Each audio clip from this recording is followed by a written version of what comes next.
Hello, good afternoon, QCAans. Hi, I'm very blessed to be your speaker for this mental health series na po, mental health emphasis day para sa ating lahat. I believe na hindi biro ang pinagdadaanan natin bilang mga estudyante ngayon, no?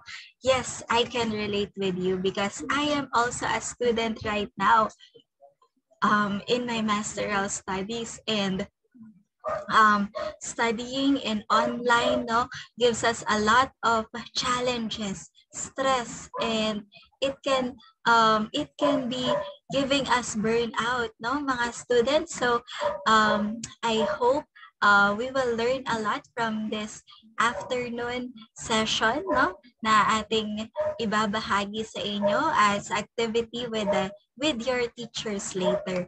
So good afternoon, everyone, and welcome to this webinar talk that is made especially for you, po, QCAans.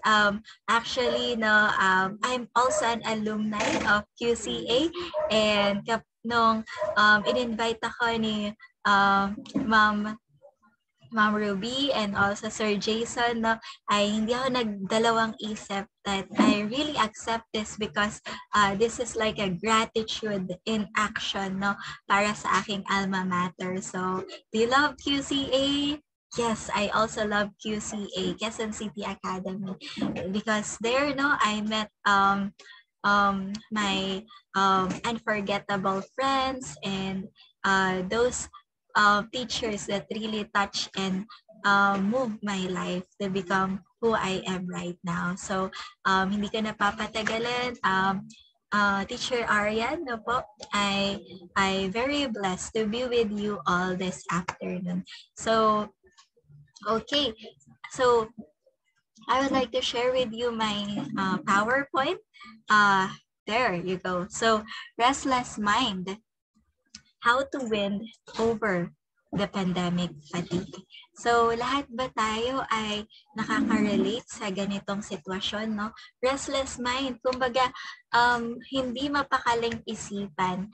Ang ating pandemic na ito ay nagdala sa atin ng napakaraming challenges, no? At kumbaga, hindi tayo mapakali, sobrang balisa natin at hindi tayo makatulog, no? Ang dami nating kinaharap na mga pagsubok sa ating buhay ngayong pandemya. So, ayan. So, nais ko kayong tanungin, kamusta kayo ngayon? How are you right now? So, meron tayong chat box dito, no? I would like to see, ayan, kung ano ang nararamdaman ninyo ngayon. Can you send your emoji? Okay? Emoji of na nagde-describe, ng inyong nararamdaman ngayon. Okay? Just send it in the chat box. Okay? So, wow. No? Yan. May, I can see, that kahit na napakahirap ng pinagdadaanan natin ngayon, we are still fighting, lumalaban pa rin, sa kabila ng pandemyang nararanasan natin ngayon. So, and yung iba sa inyo, nakapunta na ba kayo ng mall? Yes, some of us can go outside na. Sa mga minors, ay pinapayagan na rin nila basta may kasama tayong guardian na vaccinated already. So, wow. So, it's good for us that we are now, can go out because level 2 na ang ating COVID-19 virus level dito sa Quezon City. So that's good to know, and that's good also to know that you are all, that some of us now are doing well in this time of pandemic. So yan. Thank you for your reaction.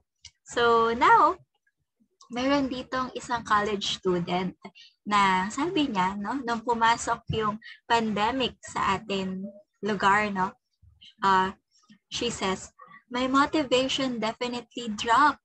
It was just such a sudden transition. I'm sure that it was pretty hard for everyone. It was pretty hard to go from having this very interactive in-person classes to going online, and professors not really knowing what they're doing, students not really know what to do. So I feel like it was definitely hard to stay motivated towards the end of the semester. Ayan. So can you relate from this college student na nagsabi no na talagang ang hirap po talaga i-motivate yung sarili no dahil ang haba ng bakasyon last year. Tapos malalaman mo na ang pagpasok mo no ay mag-online class ka na lang, hindi ka na hindi mo na makakabanding ang iyong mga classmates, hindi mo na makakausap personally yung iyong mga teachers. So, wow, there is a sudden great change no when the pandemic came. And it says here no that we students does not really know what to do, and also the teachers no are very surprised. Hey, how can I do this? Diba? Yung mga newbies sa Zoom, sa PowerPoint, talagang wow, we all adjusted in this new normal, no? At sabi dito na nahirapan tayo no kung paano natin isusustain yung motivation hanggang matapos yung school year. So yan, ito rin ba, nakarelate ba kayo sa nararamdaman nitong college student natin na ito? Okay, taas nga yung kamay. Yes, no, we can relate to this. So here, it says here, no, what are the factors that prevents a learner from improving? First is negative attitude. Okay, so kayo ba ay merong negatibong pananaw? Ay, ayoko na mag-aral, Teacher Arian. Pwede ba mag-stop na lang at pagbalik ng old normal, doon na lang po ako magpapatuloy ng klase ko. Yan, may ganito ding pag-iisip siguro yung ating mga parents, no? Na ang hirap tulungan na paaralin ng ating anak. So yan, may mga negatibo tayong pananaw tungkol sa ating pag-aaral, no? Ano pa? Yan, stress, no?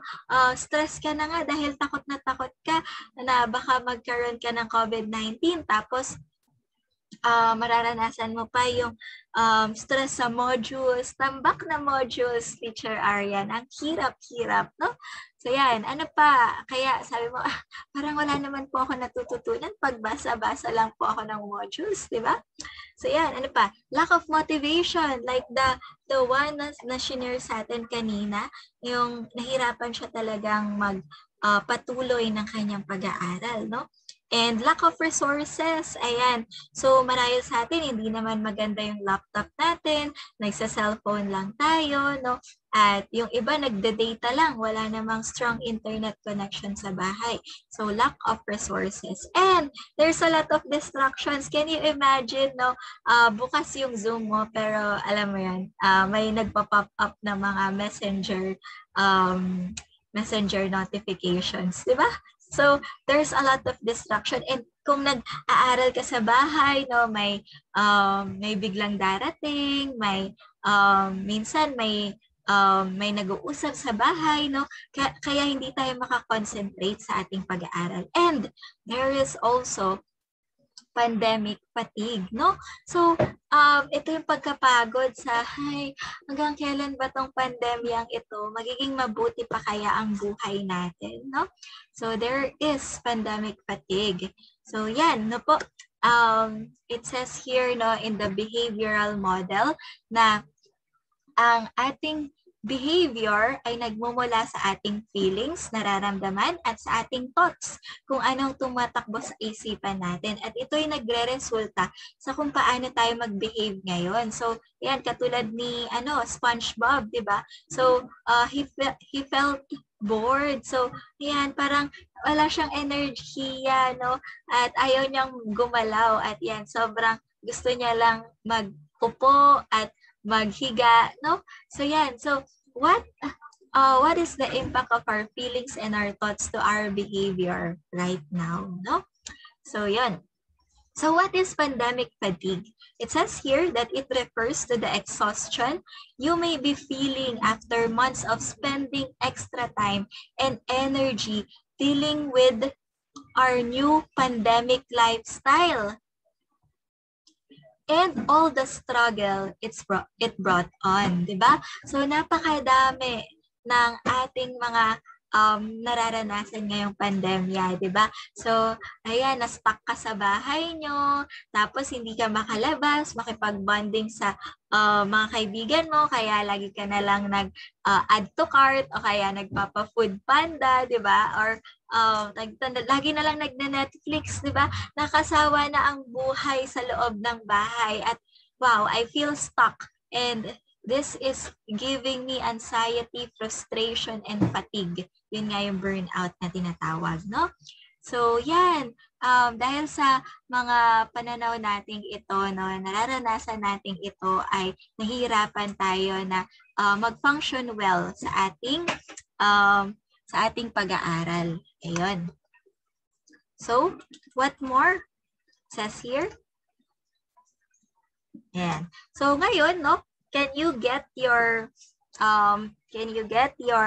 pen and paper and we will answer this novel coronavirus anxiety questionnaire to check on yung level ng anxiety natin ngayong pandemya na to. Okay? So, get your pen and paper and we will answer these 10 items. So, 10 questions lang naman siya.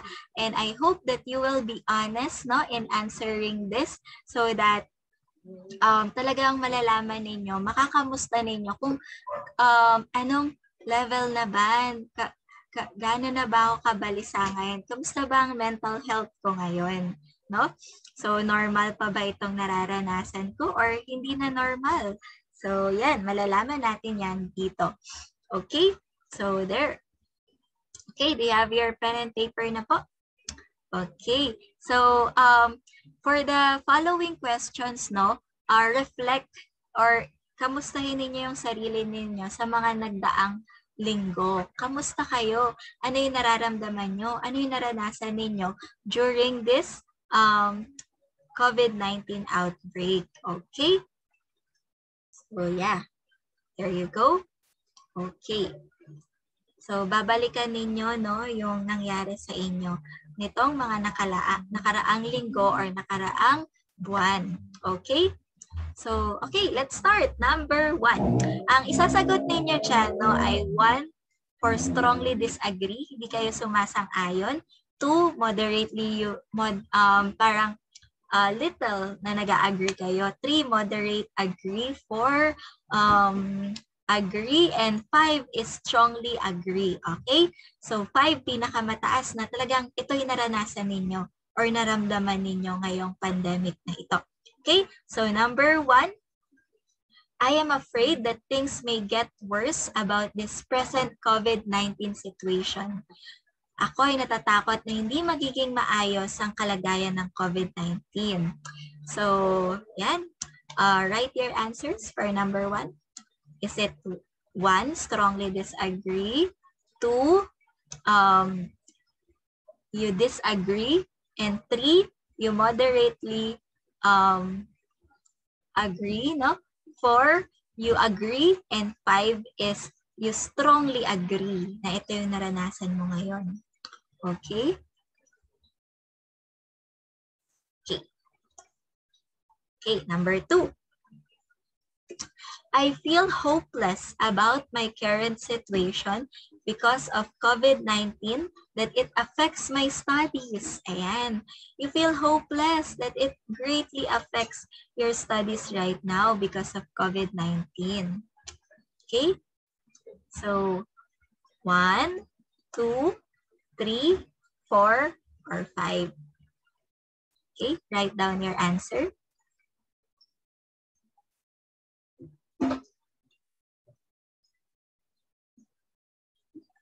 Okay, number 3. Because of the pandemic, I tremble or shake whenever I think of my academic performance during the online class. So, nanginginig ako at nahihirapan, no, kapag iniisip ko yung aking performance sa pag-aaral ko ngayong online class. Ayan, kinakabahan at nanginginig. No? So yan, do you feel this? 1, 2, 3, 4, or 5. Okay? Yung level ng naranasan ninyo po. Okay?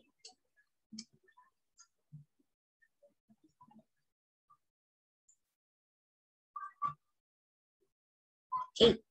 Number 4. I have the fear of going crazy, not finishing my classworks because of COVID-19 situation. Ayan. So, natatakot kayo na kayo'y baka mabaliw dahil sa pagtapos ng napakaraming classworks. Dahil, yun nga, wala tayong choice eh. COVID-19 pa din tayo. Ayan. COVID-19 situation pa din tayo. So, 1, 2, 3, 4, or 5.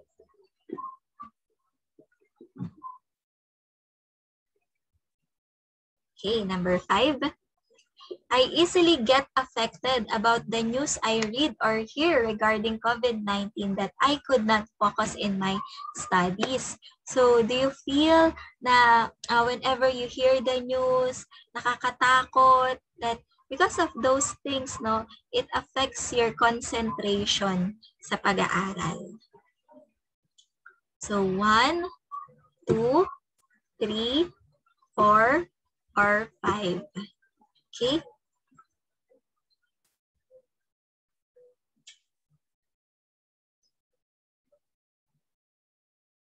Okay. Number 6.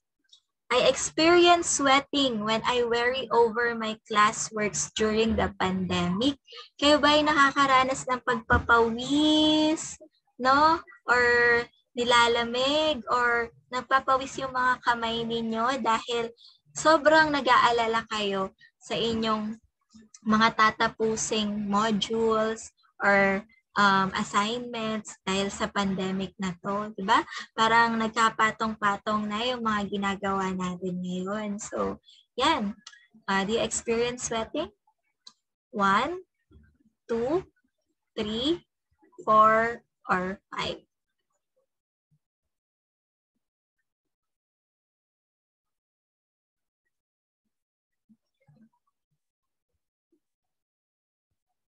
Okay. So, number 7.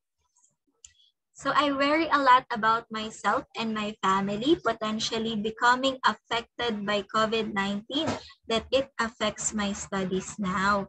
So because you are afraid na magkaroon ka ng COVID-19 tsaka yung family mo, because of that worry, no, it affects your studies right now.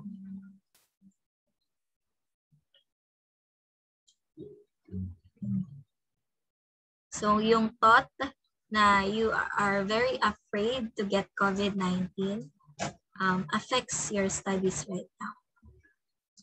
1, 2, 3, 4, or 5. Okay, you can answer it down.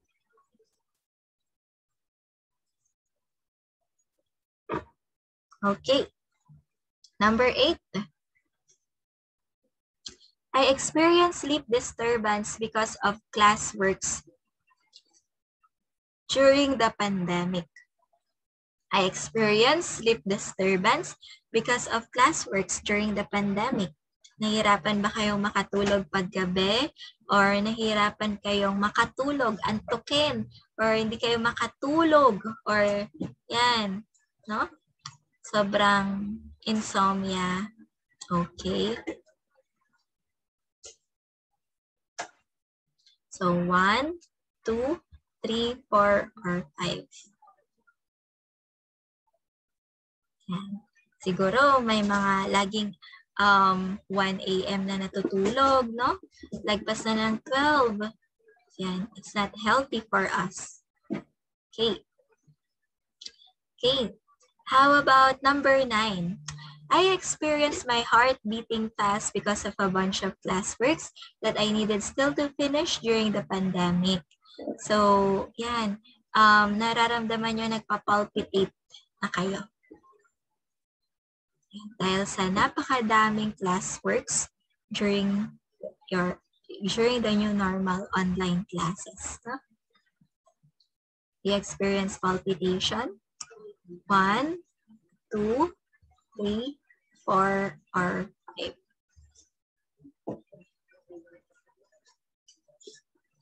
Okay.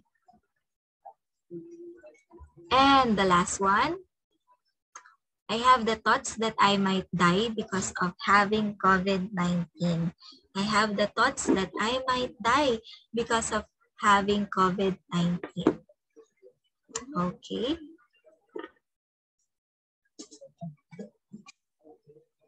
So 1, 2, 3, 4, or 5. So yeah, you are very anxious that this COVID-19 can be really deadly, no? Sa'yo at sa iyong pamilya. So if you feel that, no? Okay, write your answers down.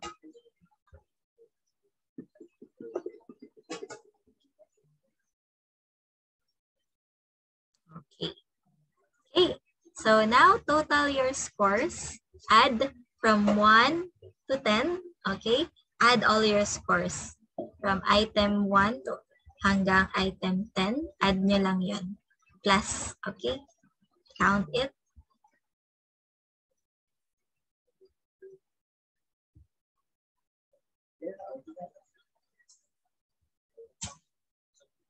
Okay, so if you're done, let's now know what is the interpretation of your scores. Okay, sino dito ang may scores under 20? Can you send in the chat box? Okay. Yan. Okay. So, okay. So, wow. Sa mga scores under 20, congratulations to you, no? Because you have a normal to mild level of COVID-19 anxiety. It means that you are very good in how you cope up. Very healthy yung mga ginagawa mo para hindi magpa-apekto sa mga sa pandemya na ito. So very good. Keep it up. Your self-care habits, what you do, no? To take care of yourselves. Keep it up. So yan. Anong mga sikreto? Sige, i-chat nyo dyan sa ating chat box, no? Kung anong sikreto kung bakit ganito kababa yung score ninyo. No? Ibig sabihin, you have a normal anxiety. So mild level of anxiety. Congratulations. Okay? Wow, very good. Okay. So, how about scores 20 to 24? Meron ba? Can you send also in the chat box? Okay. Ayun. So, these people, no, kayo po, 20 to 24, have mild to moderate level of COVID-19 anxiety. So, consider treatment plan or follow up. Okay, so sa scores ninyo po, no, you need to, yan, even though mild to moderate po ang inyong nararanasang anxiety, no, continue to monitor yourselves at para alam niyo kung paano i-manage, no po, kapag nababalisa kayo, nalulungkot kayo, at nag-aalala kayo. So, dapat malaman natin kung ano yung nagtitrigger sa atin para masolusyonan po natin yon. At yan, later mag-share pa ako ng mga tips how we can conquer it. And the next 25 to 29, meron po ba? Okay, send nyo po sa chat box.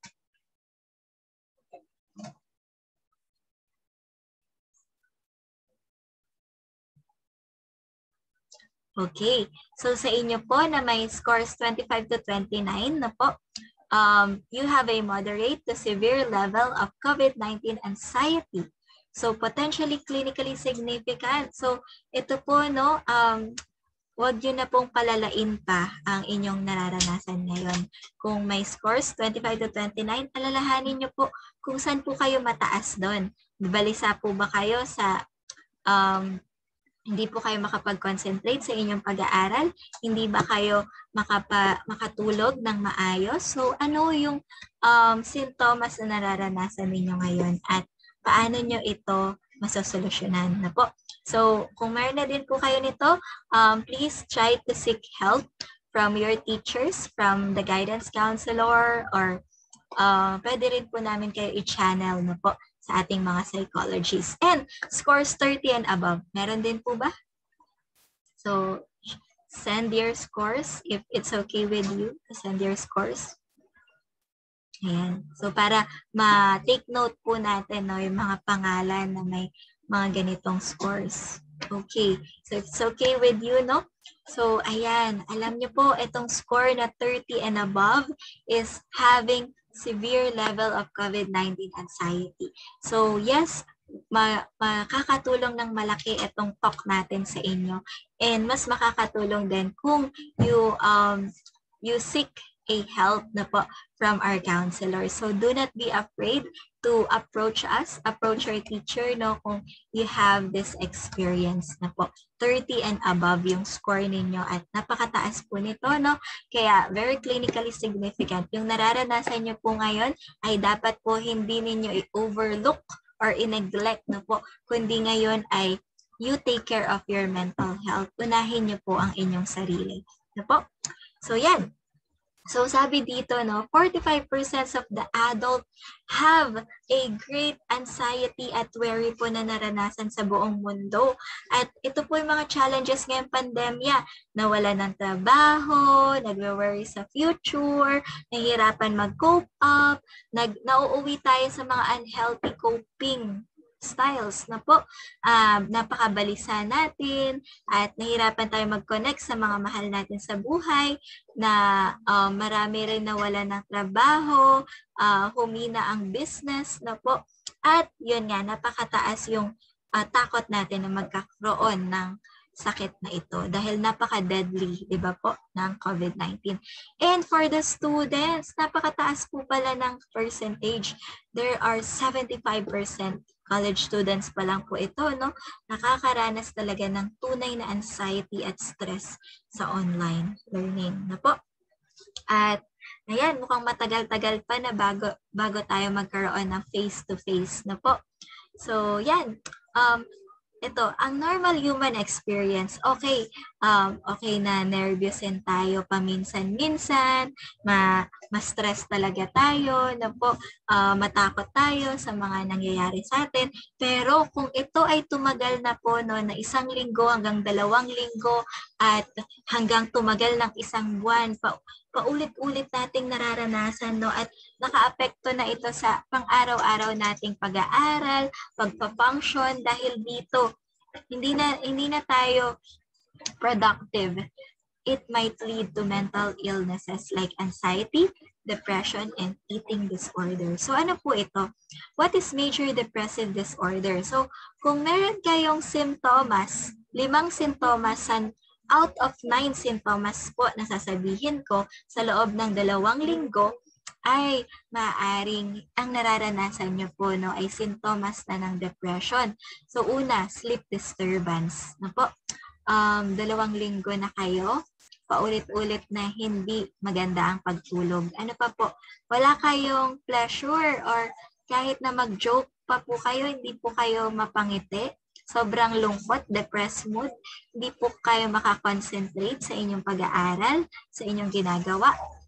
Pag hindi na kayo nakakakain kaya may weight changes or sobra kayong nakakakain na po, no, kaya sobrang tumataba kayo, stress eating na po, energy loss, bumabangon ka sa umaga pero hindi ka motivated na gawin yung mga ginagawa mo. Sobrang guilt mo marahil ay nakasakit ka sa isang tao or nasaktan mo yung sarili mo na hindi mo mapatawad yung sarili mo sa memory na yun. Sobrang painful. Psychomotor retardation or hindi ka mapakali, sobrang balisa mo, no? Hindi mo alam kung anong gagawin mo. At kung may mga thoughts ka na ng suicide or ay baka gusto ko na mawala para matapos na yung pain na nararanasan ko, no? Yan, kung may mga ganito po kayong nararanasan, 5 sintomas out of 9 na ito, SADC WIPS na po, na acronym, in 2 weeks or more na po, please seek a help of a psychologist na po. So, ano pa po? Mania. Ito naman po yung opposite ng depression. Sobrang hyper, grandiose. Ang laki-laki ng tingin mo sa sarili mo. Kala mo si super man ka na or si Wonder Woman. Kung may 3 sintomas out of 7 for at least 1 week na po, you have a manic episode. Risky behavior, sinasaktan mo yung sarili mo na po. Agitation, hindi mapakali. Flighty thoughts, ito yung palipat-lipat, no? Jumpy your ideas. Insomnia, very distractibility, na po, sobrang balisa mo. Hindi mo ma-focus yung idea na gusto mong isipin at very daldal mo. Okay? So, very hyper. Ito pong taong ito. Manic episode na po. So, yan. Depression naman po sa mga bata, they have risky behavior. They steal, they lie, they run away, and it can lead to alcohol and drug intake, no po, promiscuity. Yan yung mga nauwi sa mga tag po dito, mga pornography, no po. So yan, irritability and body complaints. So yan po ang depression in children, no po. So yan, and yan po, ito yung bipolar mood disorder, no. Kumbaga, paiba-iba, no po. From sudden, very low mood to a very high mood. Na po, bipolar 1 is yun nga po, you have 5 out of 9 symptoms of depression, and mania, you have 3 out of 7 symptoms of mania. Na po, in 1 week or more, then you have a bipolar 1 mood disorder. Pero po, kung yung mania niya po ay hindi ganoon, no? It lasts at least 4 days and below. It is called hypomania. Na po. So, mababa yung, hindi naman po kayo ganoon ka-hyper. Na po. But you feel the depression. Na po. So, it is bipolar 2 mood disorder. So, yan. So, ito po, no? And meron din po tayong pinatawag na cyclothymic disorder. So, ito po yung depression na tumatagal lamang po ng below 2 weeks. 1 week. And yan po, 2 weeks and below lang po. Hypodepression. So, treatment, we can have antidepressants. Yung mga psychiatrists na po are the ones who diagnose. Kaming mga psychologists or psychometricians na po do not diagnose. Only the psychiatrist will tell you what is your illness. Even the teachers, kahit ang kaklase mo, kahit sino pa yan, po, they cannot diagnose if they are not psychiatrists. So, they are the only one who can give you medication. So, kapag po may suicidal behavior na, no, ay nagbibigay sila ng antidepressant to target serotonin. Antipsychotic dahil po nag-hallucinate na din yan. No po? So, yan, may mga medicine po na tinitake every day. At tumatagal po ito 1 buwan na po kung gaano ang progress ng isang may depression. ECT, ito po yung rewiring of brain through magnetic. Ito po. Psychotherapy and healthy lifestyle. So we can alter, pananagumpayan po natin ang depression through healthy lifestyle and psychotherapy. So alam niyo po ang emotions natin are very natural. First month po natin, we learn to cry. First 3 months po natin, we learn to be happy. Nag-smile tayo and laugh. And 4 to 7 months, we learn how to be angry. 6 to 9 months, we fear and have anxiety. 6 months, stranger. Dahil dumating ang stranger, so nagkaroon na tayo ng stranger anxiety. When we are 9 months, nagkaroon na tayo ng separation. There is separation anxiety na po. And 7 years old, we might be exposed to someone who died in the family. So there is anxiety. Emotions are natural reaction of our body, of our brain, no po. So it's natural to feel those things. My young people, my dear young people, no? But staying at that emotion for a long time is not healthy. Sabi nga, no, sa isang K-drama, it's okay not to be okay. But it is not okay to stay in that way. Okay? So, alam niyo po na po, kaya tayo nagbibigay ng mga mental health na po discussion is that we can identify ano yung normal sadness sa sadness na hindi na normal na po, na it can lead to depression na talaga, yung clinical depression. So yan, ito yung mga anxiety symptoms, no? Yun nga, may palpitation, sweating, trembling, shaking, shortness of breath. Dahil iniisip mo, okay, anong difference ng fear tsaka anxiety? Fear, na-expose ka sa takot na nasa harapan mo. Pero anxiety, kahit wala sa harapan mo yung kinakatakutan mo, iniisip mo lang siya, nagra-run lang siya sa isipan mo, at hindi na yun mawala. And those fear control you, numb you, at pinaparalyze ka na. Then, that can lead to clinical anxiety na po, no? So, napakahalaga na mapangalagaan natin ang mental health natin. Dahil mental health is a state of well-being when an individual realizes her own abilities. No po, nagagawa pa po ba natin na gagamit pa po ba natin ang ating mga abilidad sa buhay upang makakope up sa mga normal na stress ng buhay natin sa araw-araw? Ayan, kapag ang isang tao ay may good mental health na po, they can work productively. Napakaganda ng mga success. They have success in everything they do, no po, and they are fruitful, no po, in their life. They can make a contribution. They are blessing sa family nila, sa friends nila, classmate nila, sa teachers nila, no? That is a person who has a good mental health, no po, at naaalagaan nila yung integrity nila, yung dignidad nila, yung sarili nila. They care for themselves, at inaalagaan din nila yung dignity, integrity ng ibang tao. So that is a person who has a good mental health. No po? And mental health leads to a healthier lifestyle, recovery from illness, more achievement, more productivity, increased social relationships, no po? More stronger relationship with people, and it helps improve the quality of life. No po? So it means that if you have good mental health, you will feel satisfaction. You will feel fulfillment in everything you do. So it says in Proverbs 4:23, be careful of what we think, for our thoughts run our life.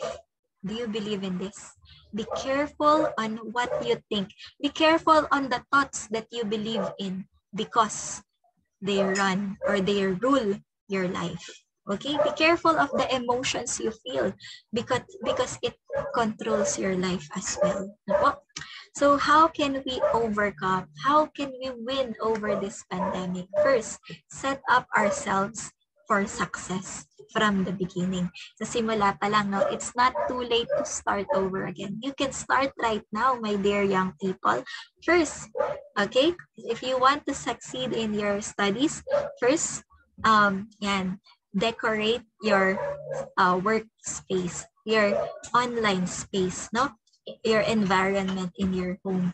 So, remove all distractions and be prepared to learn, diba? So, yan. Ito, katulad nito, no, inayos namin yung room ko so that it can be suitable for learning, diba? So, you feel motivated to learn when you have a clean and good environment. Second, schedule your time for accomplishing and reviewing your lessons and accomplishing your assignments, diba? A good schedule for your day. Okay, so I have class for this day. And the next one, what will I do, diba? You can have a good time scheduling in your day-to-day life. Third, seek virtual interactions with your peers. So, do not be alone. Even though we are virtual online class, no, learn to ask help sa classmates mo. It's okay to be connected with your classmates, because it will also help you cope up in your classworks, diba? So, yan. So, stay connected with your classmates. Fourth, chunk okay your task, huwag yung iisahin. So, kung ngayon, ang kaya mo palang gawin yung reflection, okay? So, you can do your reflection for your one subject. And then the next day naman, yung ibang task, no? So, I believe nagbibigay naman ng good time frame ang ating mga teachers, no? So that hindi tayo ganun lagi nagmamadali sa paggawa. So, chunk your works. Next is keep a positive frame of mind. Ayan, ito, no? How can we have a positive mind? Positive mindset is reconstructing from negative thoughts to positive ones. Kahit nakikita natin yung negatibo sa harapan natin, we can be able to see the good in every negative situation we are in. So it begins with an attitude of gratitude. Let's start with gratitude. So in the beginning of our day, pagising pa lang natin, learn to see what are the things that you are thankful for. I thank God for my life. I thank God for my family. I thank God that I can breathe in today. I can learn my lesson. I am enrolled in QCA, di ba? Learn to be thankful at the beginning of your day, and it will impact your day-to-day life, no? So cultivate gratitude. Be thankful. Learn to say thank you to your parents, to your friends, to your teachers, to God, di ba? Yan. Because gratitude gives us optimism. Second, be a productive problem solver. So bago tayo mag-dwell sa problema, isipin natin, paano natin masosolusyonan yung problema. Oh, I can ask Google. Oh, I can ask my classmates how to do this. Oh, I can clarify this to my teacher. So yan, be a proactive problem solver. 10, focus on your self-care. Do not forget na unahin ang sarili natin. So, these are the self-care thing that we can do. No po, psychotherapy, kunyari, yun nga, may clinical anxiety ka na or clinical depression, no? You know, psychotherapy or entering into the session, yung mga counseling session, ay nagbibigay ng katatagan sa frontal lobe natin. So that mas maliwanag tayo na magiging sa pagdedesisyon natin, yung judgment natin will be clearer when we enter in counseling session. So don't be afraid to enter into counseling session. It does not mean that you will be judged, no, sa mga mali mong ginawa. No, counseling are not like that. Counseling sessions are for you to be able to understand your situation and be able to know ano yung pwede mong i-enhance sa sarili mo, patatagin na mga strengths mo para magamit mo yon in coping with your problems, no? So, very important yan na kapag kailangan natin, no, do not be afraid to seek a counselor's help, no? And what more? Prayer. Prayer lights up our brain, di ba? Di ba may mga things sa buhay natin na hindi natin masabi sa mama natin, sa teacher natin, or sa friend natin, but we can say to God. So, cling on to prayer. Learn to pray. Ang prayer daw ay pakikipag-usap, katulad ng pakikipag-usap natin sa ating kaibigan. So, yeah, just say to God just how you say it to a friend. Diba? So, yeah, every day, God wants to listen to us, 'di ba? Gusto niya na makinig sa atin. Oh, if you feel stressed, sabihin mo 'yan kay God. Oh, if you feel irritated about what happened in your class, no? Say it to God. So, release it all, cast it all to God in prayer. Because ito, may research ang mga scientists natin that prayer lights up our brain. Wow. What more else? Exercise lights up our brain. Kaya, di ba nauso yung TikTok, di ba? You will be able to move and sweat, di ba? Because it releases neurotransmitters na po. Yung neurotransmitters na yon ay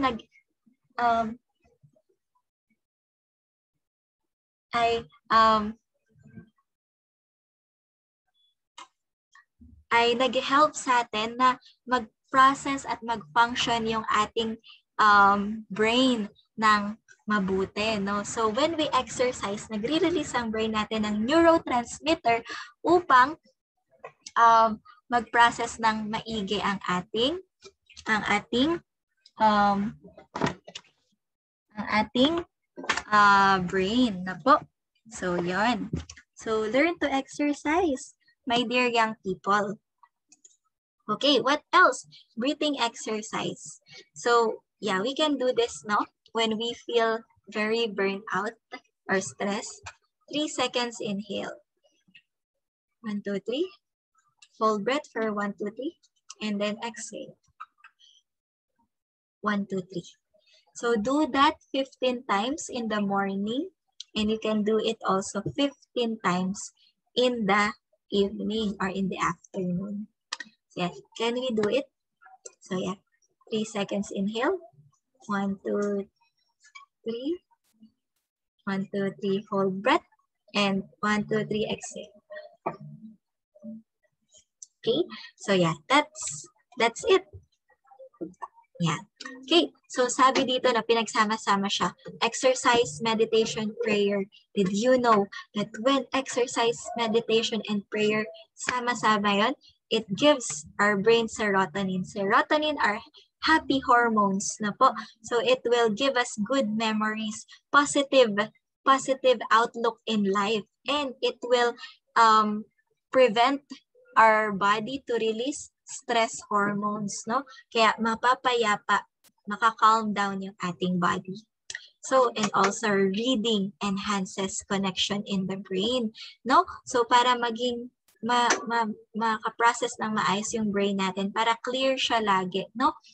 Read good books. And yung suggestion dito na read the Holy Bible. No, the Holy Bible is a lot of good stories, no, good promises of God. Now we will help us strengthen our faith and strengthen our outlook kung paano natin binavalue yung sarili natin, no? So the Bible will tell us God loves us, diba? So it will also ibig sabihin God loves us. God is also with us in every problems na darating sa atin, no? So yun, di niya tayo iniiwan. And, you know, Satan cannot touch the mind not surrendered to him. The enemy na po will not be able to control you kung hindi mo ibibigay sa kanya yung consent na mag-control sa isipan mo. So surrender your mind to God. No, sir, you need to control your mind and not let the enemy, not negative thoughts, control your mind. Eat fruits, vegetables, and meat because these are power food for the brain. Yan, tuna, cabbage, bok choy, beef, garlic, bell peppers, cauliflower, chicken, eggs, milk, yan, potatoes, banana. Okay? So those are, bananas are good for serotonin, no? So yan, healthy lifestyle gives serotonin, our happy hormones in our brain. So healthy diet, no po, will reverse the depression. And positive thinking lights up our brain. So ito daw yung games, effects of online games in our brain. You know, yan po, no? So sa control group na wala pang video games, yung mga colored ones, ibig sabihin very active pa yung brain. Pero nung nagkaroon ng 2-week video online gaming, tingnan nyo po, hindi na siya ganun ka-active. Ibig sabihin, online gaming has an effect in our brain. It paralyzes our brain. Na po, gusto nyo bang ma-paralyze ang inyong brain? So if you don't want to paralyze your brain, di ba? Kasi kapag paralyze yung brain natin, Diyan tayo pwedeng mag-lead sa depression, anxiety, and other mental illness, no? Dahil nakatutok lang dun na nakaka-paralyze, no? Yung pag-online games. So yan. So stop it, no? Or if you have online games, you just do it for minimal amount of time. Find ways to stay motivated. No po? Try to increase your interest in your work. Oh, this is what I'm doing. This will help me to become a successful engineer in the future. This will help me become a successful doctor or teacher in the future. No? Make sense. Make it more personally significant to you kung ano yung ginagawa mo ngayon. Reflect what you are doing right now. Kaya 'di ba, ang bawat subjects ngayon may mga reflection ganyan. Huwag tayong malungkot doon, no? When be able to learn from it, no? Be able to enjoy and appreciate what you are doing right now, what you are learning right now, because it will have a great help for you in the future. Okay? So yan, imagine yourself mastering the subject that you would like, so that it will help you reach your goals. Don't forget to have compassion for others. Be connected in this time of pandemic. Build resilience. Na po. Ito yung be able to bounce back, no? Katulad ng bamboo tree, 'di ba? Yung oak tree, kapag dating ng bagyo, pwedeng ma-uproot. Pero yung bamboo tree, it sways. It is flexible. Being resilient is also being flexible in life. We know how to adjust in life, na po? And yan, join a support group. You can call also NCMH hotline. And you can join our support group. Ayan po, no? Sir Jason will send the link to you, no? So if you want to volunteer, if you want to have a group that talks about your mental health and naghahanap ka ng pwede mong i-entrust yung mga secrets mo or yung mga yan, or yeah, Mental Health Our Manila is a safe space, safe place where you can unburden, release, and express your thoughts and your emotions na hindi ka huhusgahan, no? Yan. Find us on our Facebook, We Listen Manila. Mental Health Our Manila yung Facebook page name natin. Okay? And also Mental Health Resilience Podcast. So Mental Health Resilience Podcast, if you search this on Facebook, this will give you, yan, every other week meron kaming mental health talks. So you will learn a lot how to take care of your mental health. Mental Health Resilience Podcast. And so do not start tomorrow. Start today in taking care of your mental health. And do not forget to gain your strength from your faith, no? Establish a relationship with God. Sabi dito na your only safety and happiness are in making Christ your constant counselor. You can be happy in Him if you had not another friend in the wide world. Kung kaibigan natin ang ating Diyos, we can make Him our constant counselor, no? And if you will make Him God your friend, you will become the happiest person in this world. Na po? So, how to become an efficient learner? Yes, even though we have these factors that prevents us from learning, but yes, we know right now how to become an effective learner in this time of pandemic by setting up ourselves for success from the beginning, staying motivated by staying finding our interest and applying it in everything we do, no? And by having a positive frame of mind, I hope we can beat the pandemic fatigue we are experiencing right now. QCANs, be champions over the stress and hassles of this pandemic. Win over the pandemic by strengthening yourselves, enhancing yourselves, being thankful, and the things that we have shared with you, no, will be able to help you cope up in this time of pandemic. And kung hindi mo kaya, no, yung pinagdadaanan mo ngayon, do not keep it to yourself. Learn to share it. Learn to talk to a friend, to seek advice from a mental health counselor. It's okay to not be okay, but it's not okay to stay that way. God bless and congratulations. And I hope you will enjoy the rest of the school year and enjoy our psychosocial activity with our teachers this afternoon. God bless QCAans. Love you all.